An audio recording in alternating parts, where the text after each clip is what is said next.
Hello အားလုံးပဲမင်္ဂလာပါရှင်ဒီနေ့ချက်ပြမယ်ဟင်းလေးကတော့ငပတ်မှုဟင်းလေးနဲ့ကြက်ဥဟင်းညိုလေးပဲဖြစ်ပါတယ်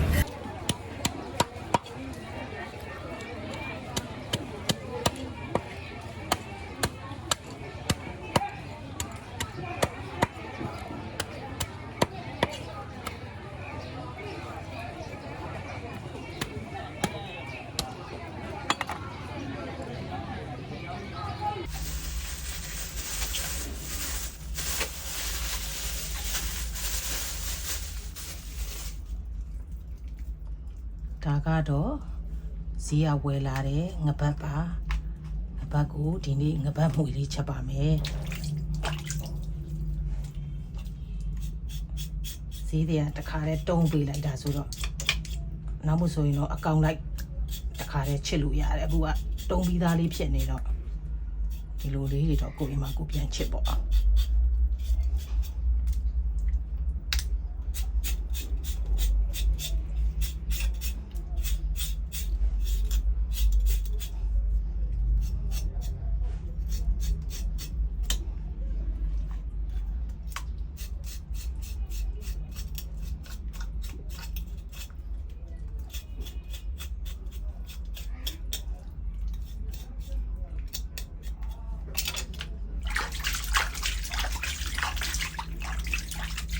ငါအသေးလေးတွေနော်အသေးလေးကြီးလည်းဈေးတွေကထည့်ပေးလိုက်တယ်ဒါကတော့ငပတ်ဥပေါ့သူကစားလို့ရတယ်သူ့ကိုဓာလေးနဲ့ခွဲပြီးတော့အညစ်အကြေးတွေစင်အောင်ဆေးလိုက်မယ်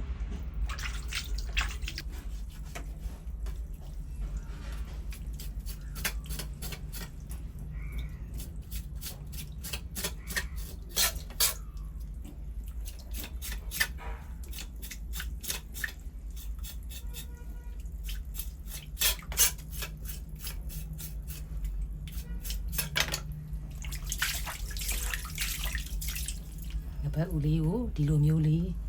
တန့်သွားအောင်လို့အကုန်ချစ်ထုတ်ပြီးတော့သူ့ကိုဒါပြီးစားလေးနဲ့ပုတ်ဆေးလိုက်နော်တေချာစင်အောင်ပြောင်း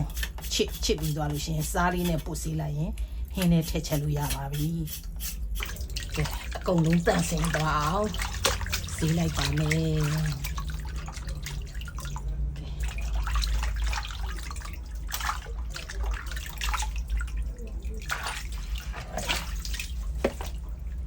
အကုန်လုံးတန့်သွားပြီဆိုရင်ဟင်းချက်ဖို့အဆင်သင့်ဖြစ်ပါပြီဟင်းချက်ဖို့ပြင်ပါတော့မယ်ငပတ်မှုဟင်းချက်မယ်ဆိုရင်စပလင်ကတော့မပါမဖြစ်နော်ဒီစပလင်လေးတွေကိုအရင်လေးတွေဖယ်ပြီးတော့ရေးဆေးပြီးတော့ပါလှီကျက်သွန်ငရုတ်သီးထောင်ထားတဲ့အထဲကိုထည့်ထောင်ပါမယ်ငပတ်မှုဟင်းစချက်ပါတော့မယ်ဒေဦးတွေကိုစီထဲမယ်ပြီးသွားရင်တော့စပလင်းရဲ့ငရုတ်သီးရဲ့ကြက်သွန်အဖြူအမီရဲ့ရောထောင်းထားတာလေးတွေကိုထည့်လိုက်ပါမယ်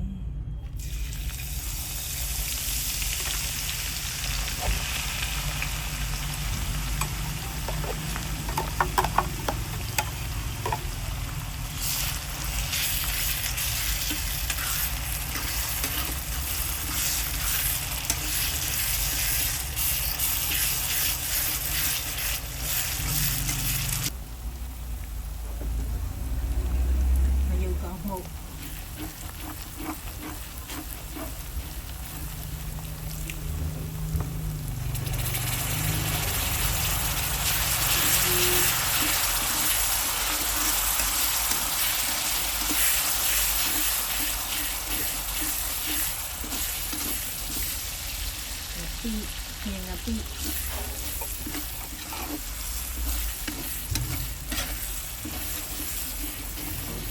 สนุยมอก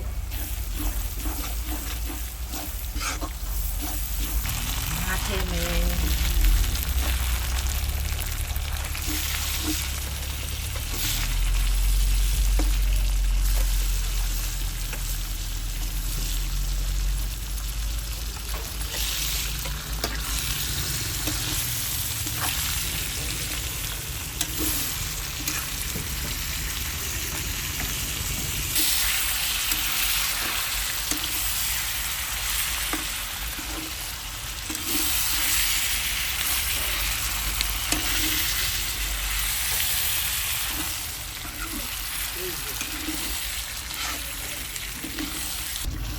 သားလေးတွေမာသွားအောင်လို့ဒီလိုမျိုးလေးပေါ့နော်မှုေလိုက်လံပေးလိုက်မှုေလိုက်လံပေးလိုက်အဲ့လိုလေးလုပ်ရပါမယ်ဒီလိုစမ်းကြည့်လို့ငါးသားလေးနည်းနည်းမာလေးတယ်ဆိုရင်ရေလေးနည်းနည်းထည့်လိုက်မယ်နော်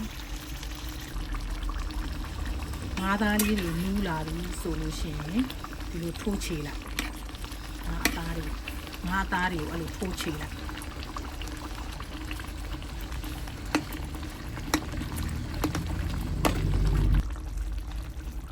ဒီအတုံးကတော့ခြေလို့ရပြီနော်ဒီအတုံးဆိုနည်းနည်းမာသေးတယ်မာလို့ရှိရင်သူ့ချမ်းလာဒါပြီးဒီဘက်ချောင်းကိုထိုးခြေ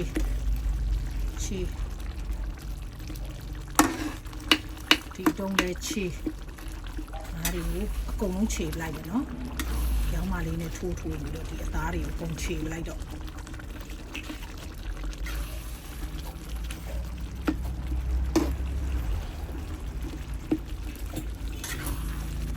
အဲ့လိုအသားတွေအကုန်ကြေသွားပြီဆိုလို့ရှိရင်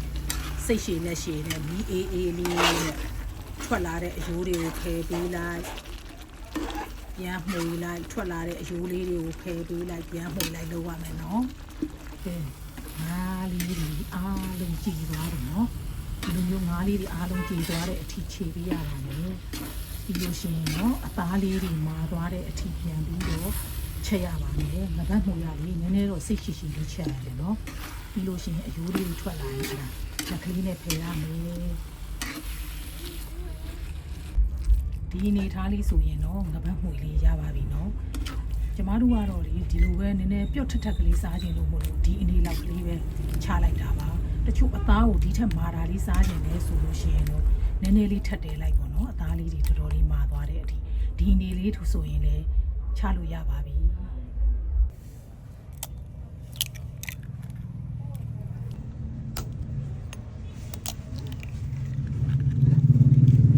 ကျုပ်လေးတွေကိုခလောက်လိုက်ပဲ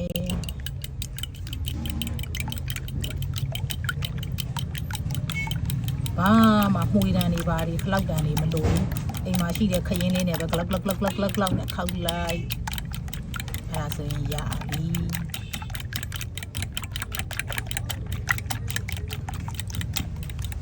ကျုပ်ဟင်းညိုချက်မယ်ဆိုလို့ရှိရင်တော့ရေနွေးအိုးကိုအရင်စူအောင်တည်ထားပါမယ်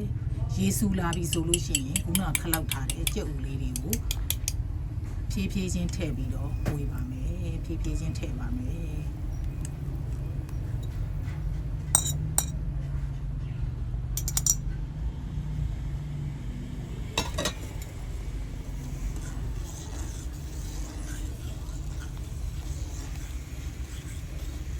ပြီးရင်တော့အကြည်ရည်လေးထည့်ပါမယ်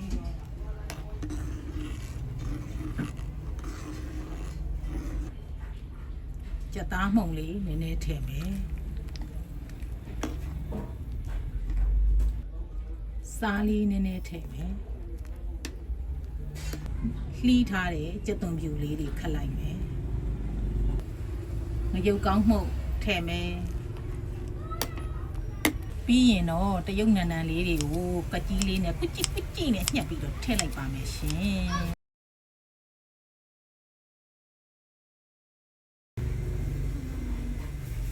တရုတ်နန်နန်လေးထည့်ပြီးသွားပြီဆိုရင်တော့